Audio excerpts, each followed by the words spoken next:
What's up, tabletop sports fans? Anthony with Bleacher Bums Gaming, and this is going to be a quick video as we get ready for hopefully an Ohio State beatdown tonight at the hands of Alabama. We'll see how that goes.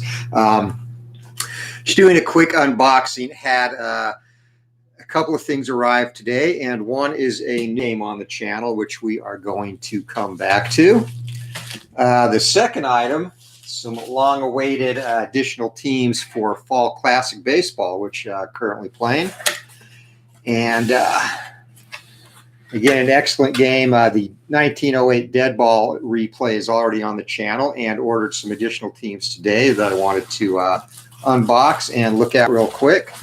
The 1922 season, and then finally a season that actually surprisingly I do not currently own in any other tabletop baseball game, the 1978 season. So I wanted to take a quick look at some of the teams, most notably my Yankees from 1978, and also from 1972, the St. Louis Browns, as well, as they had probably one of the, if not the best outside of the 1927 Yankees offenses in the entire 1920 decade.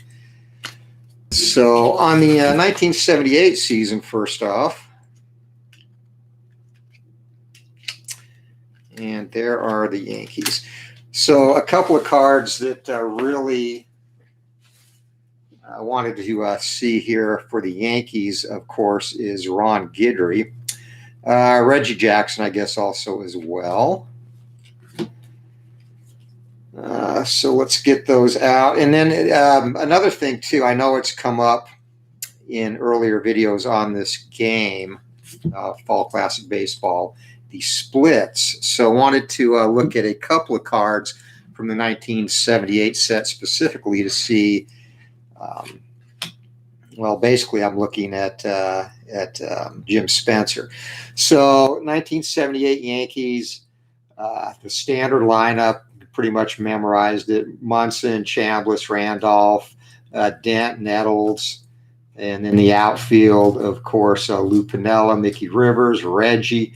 And Reggie's card, pretty solid. He hit 274 that year. Not a lot of home runs compared to other seasons in his career, but still he's got a pure home run on 66.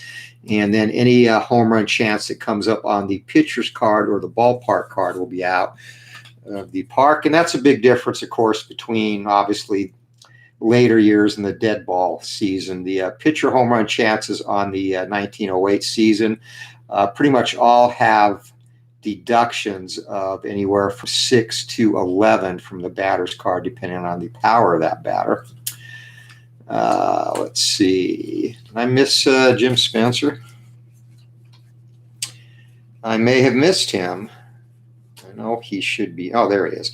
So Jim Spencer he's an example, and you can see here he had real extreme splits. So this kind of gives you an idea of how the game handles splits overall. So here, his overall card is rated very low. He only hit 227, but was below 100 against lefties. Limited number of at-bats, too.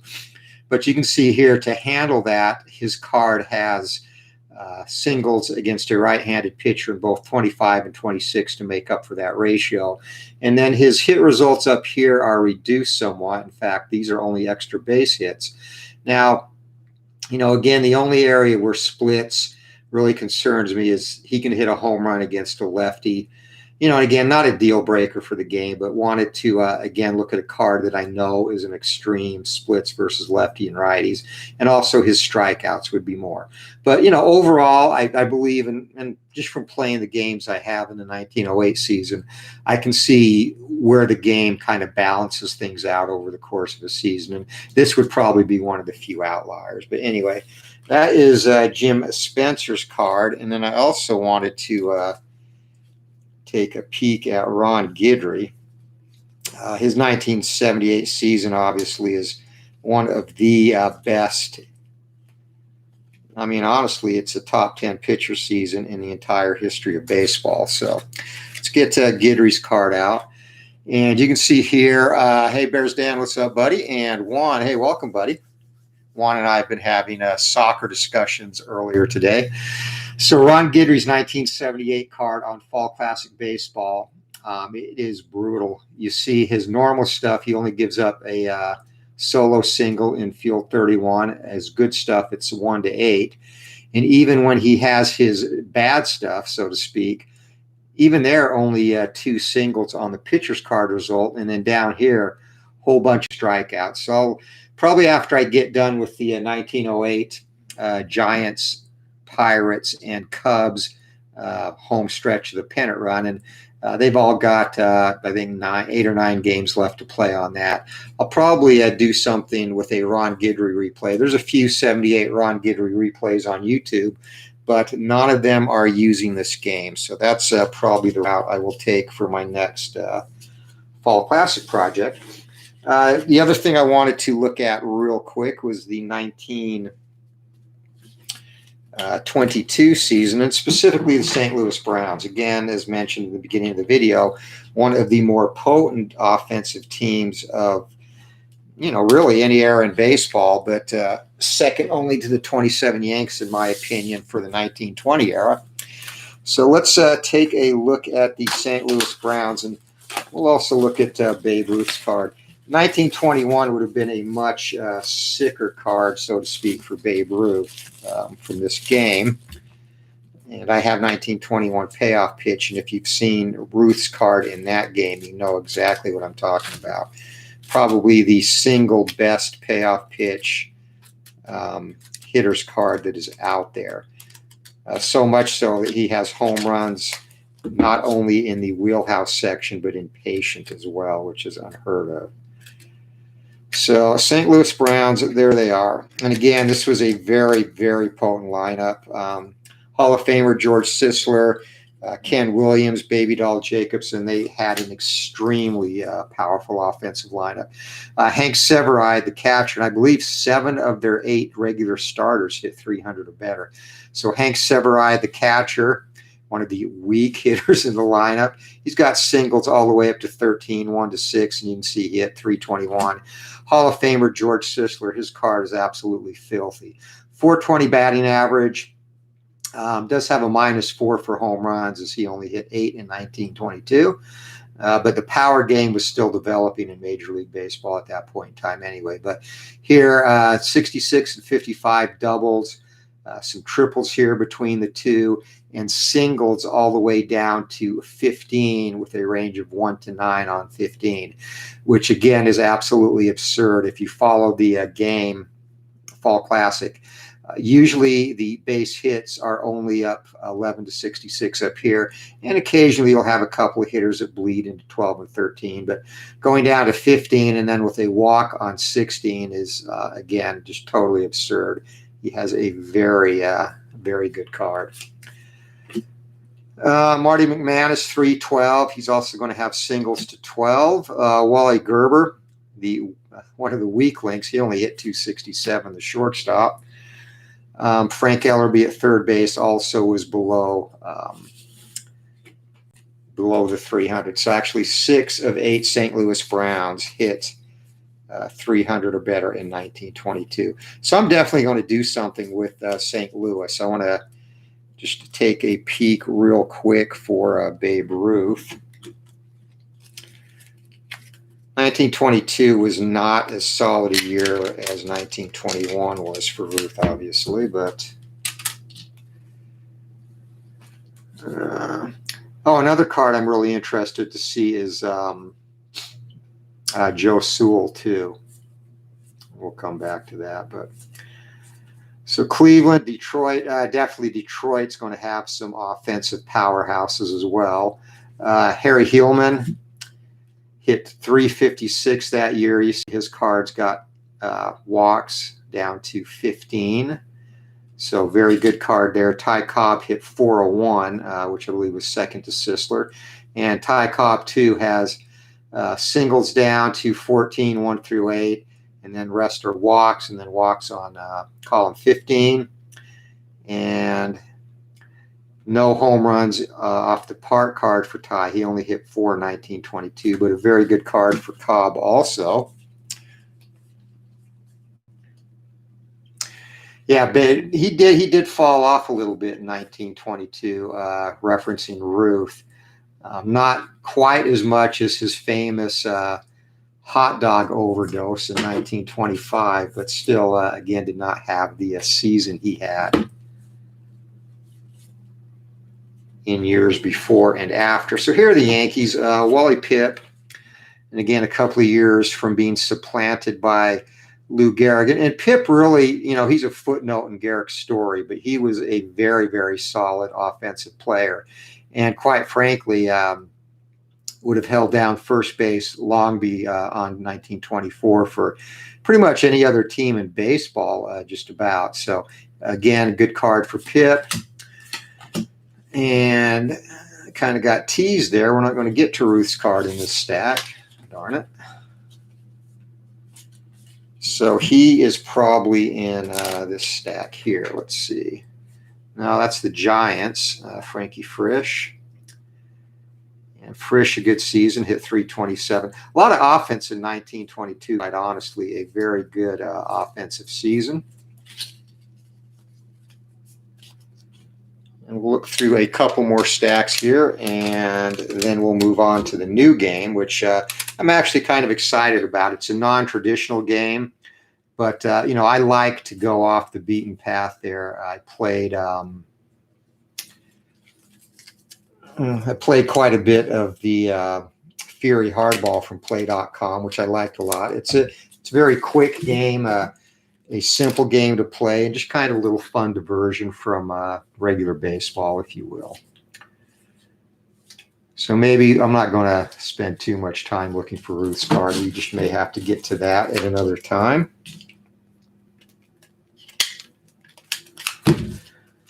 One more stack to look through. Brooklyn, some other good players. I mean, 20s, there were a lot of good offensive players. Zach Wheat, Hall of Famer for the Brooklyn Robins, soon to be Dodgers, hit 335, and you see his hits go down through 12, which is solid. Also, he can hit home runs off both the ballpark and pitcher's card, and does not strike out a lot. The outs here in the 60s, usually pitchers you'll see have some amount of strikeouts in those columns. And here we'll just look at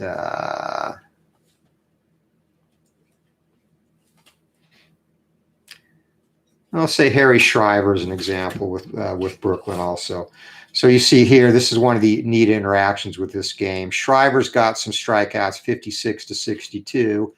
And you can see here, Zach Wheat is a good contact hitter. So the only time he would actually strike out going to Shriver's card would be on 56. On 61 through 63, you would stay on Wheat's card because he has outs there, and you see some batters have blanks there where you would go to the pitcher's card. So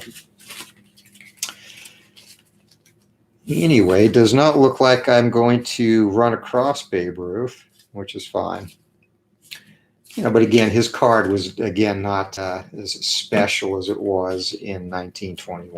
So, yeah, I'll be looking forward. I'll play some of this probably offline before I put anything on the channel too. But a lot of good offense in 1922. Just make sure I did not miss him. It's kind of weird. Yeah, I did. Oh well. All right, let's get to the new game on the channel anyhow.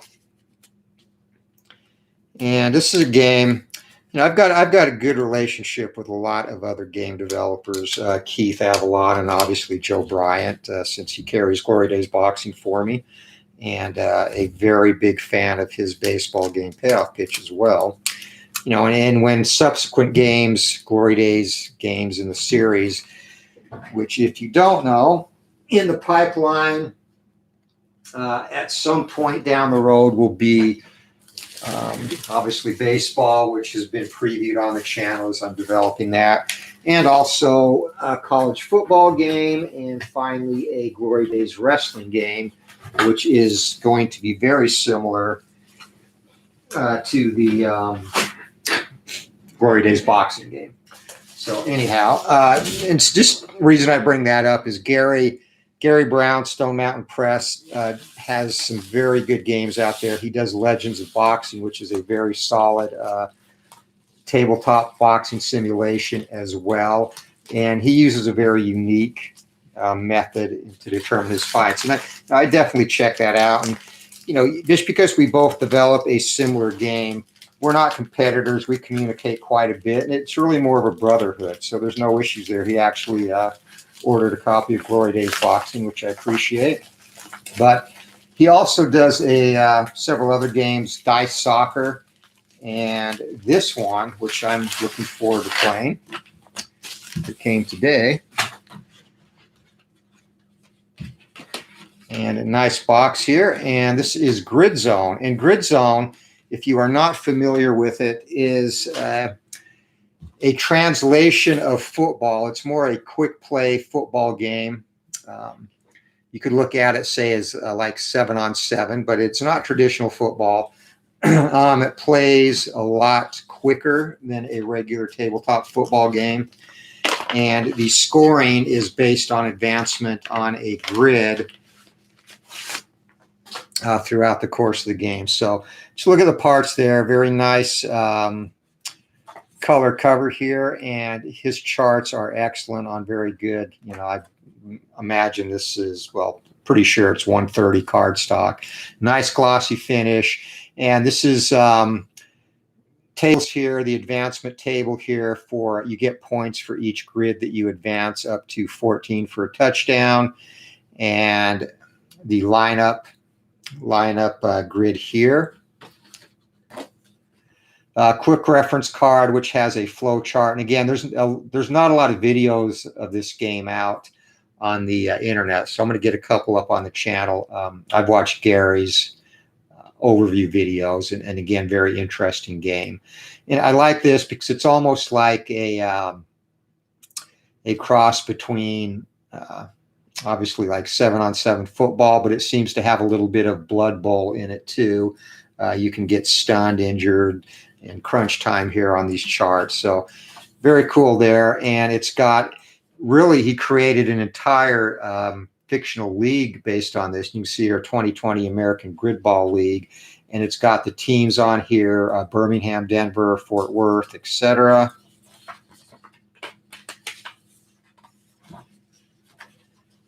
And then the rest of the teams, LA, Memphis, Milwaukee, the Orlando Juggernauts, and Milwaukee Millers. A shout out to the old baseball game they used to use, Portland. So it's really a cool concept in terms of a game. And I'm not going to play right now. I've got to obviously read up on the instructions and make sure when I do put it on the channel, I'm doing it right. But good quality components. These team sheets are nicely done on thick paper and have a nice glossy finish to it. Has all of the players' names and their attributes. And you can see here they're colored very nicely as well. And pretty minimal for a football game. If you've seen other football games, you know that they have many of them have quite the imprint on your tabletop. And, you know, outside of the team sheets, this imprint is fairly small. So, yeah, it's a quick overview of that. And the one thing I like about this game, too, he's doing a college adaptation using real players that he said is currently in beta testing. But what I really like about this game is it kind of evolves and is a living, breathing league that grows year after year. Got some score sheets here, and you can download more, obviously, off the website. And again, this is available on stonemountainpress.com, so check that out.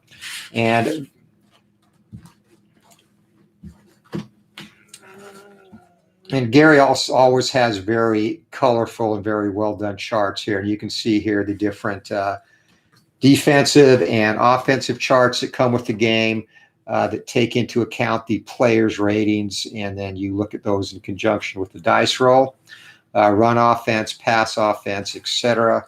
So very well done there. And again, a very nice product, very sturdy, put together well.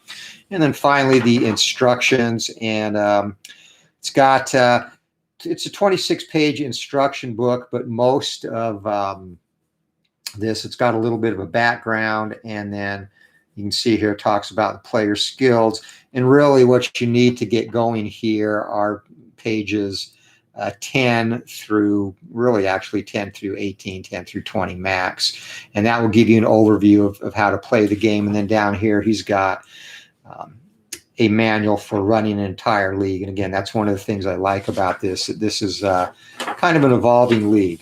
So there you have an overview of that. And again, I'm not going to play this, as I want to make sure when I do it justice. So I'll have to read the instructions. But yeah, there'll definitely be something up on this week. So I think that'll be fun.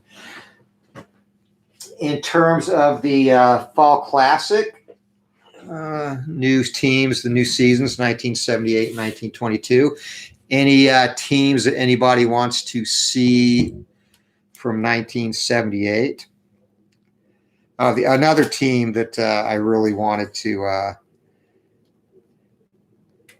take a look at was Milwaukee. Milwaukee, I was never obviously in the same division as the Yankees, so I'm not going to say I was a Milwaukee fan. There's Hall of Famer Lou Brock's card. It's toward the end of his career. He only hit 221 in 1978, so not super stellar.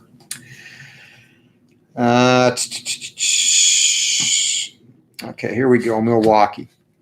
Yeah, but Milwaukee was always a fun team to watch. Specifically, Gorman Thomas actually was one of my favorite players. And the one thing you'll notice there, one thing that you see, Milwaukee really, Molitor and Yount were the two faces of the franchise during the late 70s and into the 80s. 1978, they hit 273 and 293 respectively. But Gorman Thomas is the card I want to see. Gorman, one of those big guys that looked like you played beer league softball with him on the weekends. And someone on the channel mentioned that they actually watched his kids, or their wife watched his kids when he was in Milwaukee. Said he was a very chill, laid back dude, which kind of, you can tell kind of by looking at him that he was just the average guy. And again, not many baseball players look like Gorman Thomas. He looked like he liked beer a lot more than training, but very good guy and ton of power. So in 1978, 32 home runs. He only hit 248. You can see, as you would expect, a lot of strikeouts off of his card with an average, or I should say a typical hitter. You would have outs here in the teen sections, 13 through 23, but his are all strikeouts. So he's going to strike out a ton. He was really playing the modern 2020, 2019 version of baseball. High launch angle, high velocity, low contact, well before his time. So he was kind of a pioneer, I guess, in that sense. But yeah, home runs here on 66 and just over half of 55. So he's going to knock some out of the park. So it'll be fun to play with this. And again, I'm probably going to do a Ron Guidry replay when I do break this out and put it on the table. So that's pretty much it. Our unboxing. Two new teams for Fall Classic Baseball, which I'm having a lot of fun with. They won't be on the channel until I finish the 1908 Sprint to the Pennant. But these will get here. And then Grid Zone, we'll have a sample game up this week. And, this really is an intriguing game again. And I think it's going to be a lot of fun. And I wanted to get the word out on it because Gary Brown is a great guy and does a great job with the games he develops. So hope everybody enjoys this unboxing. If you don't mind, hit that like button on the way out. And again, probably Wednesday or Thursday, I'm going to shoot for a game or an overview of Grid Zone, a tutorial, and a how to play. So, and thanks to everyone for supporting the channel. As mentioned, this is just going to be a quick video as we get ready for the national championship game. And I'm going with, I think Alabama wins it by a margin of 8 points. I'm predicting like a 38-30 game, something along those lines. I just think both teams are going to move the ball. I think Alabama's passing game, offense in general, the one weak spot with Ohio State to me is the secondary. I think Mac Jones is going to take advantage of that. Obviously, you have the Heisman winner too. And Waddle, he's going to be a game time decision, but if he is back tonight for Alabama, that's going to add a completely new dimension to that offense. And to me, it's going to be tough for the Ohio State secondary to keep them in check. So we'll see how that goes. Anyway, I hope you all have a great night. Anthony with Bleacher Bums Gaming. And until next time, guys, stay young, keep playing games. We'll talk to you later.